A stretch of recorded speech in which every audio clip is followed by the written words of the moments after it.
ब्रह्मा द्वारा श्री कृष्ण की परीक्षा। आकाश एक दिन मेरे पास आया तो मैं लेटी हुई थी। आकाश ने कहा, क्या हुआ दादी?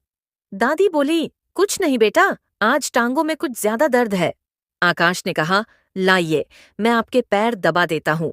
मैं उसका यह सेवा भाव देखकर गदगद हो उठी। मैंने कहा, नहीं बच्चे, मैं ठीक हूँ, आओ तुम मेरे पास बैठो। क्या तुम भगवान जी की आगे की कहानी नहीं सुनोगे?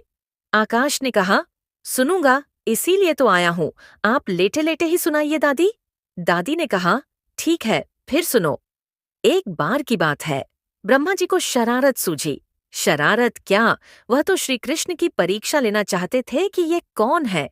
वह यह नहीं जानते थे कि पापियों का अंत करने के लिए ही स्वयं भगवान नारायण ने कृष्ण के रूप में इस धरती पर अवतार लिया है। एक दिन सभी ग्वाल बाल खेल रहे थे और उनकी गायें भी पास में घास चर रही थीं। ब्रह्मा जी ने ग्वाल बालों से कहा कि वह सब अपनी गाय को लेकर सामने वाली गुफा में जाकर छुप जाएं। एक खेल खेलते हैं। बच्चे समझे कि ये भी खेल का ही हिस्सा है, तो वे सब जाकर गुफा में छुप गए। उन्हें ये थोड़े ही पता था, उनके सखा कृष्ण के खिलाफ ब्रह्मा जी की यह एक चाल है। लेकिन भगवान कृष्ण ब्रह्मा की चालाकी समझ गए।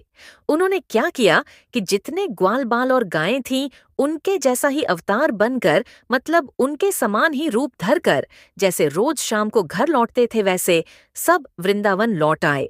ब्रह्मा जी भी पीछे पीछे वृंदावन आ गए।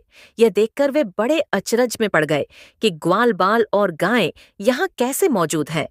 उनको तो मैंने जंगल में गुफा में बंद कर रखा है, तो फिर ये ग्वाल बाल और गायें कौन है?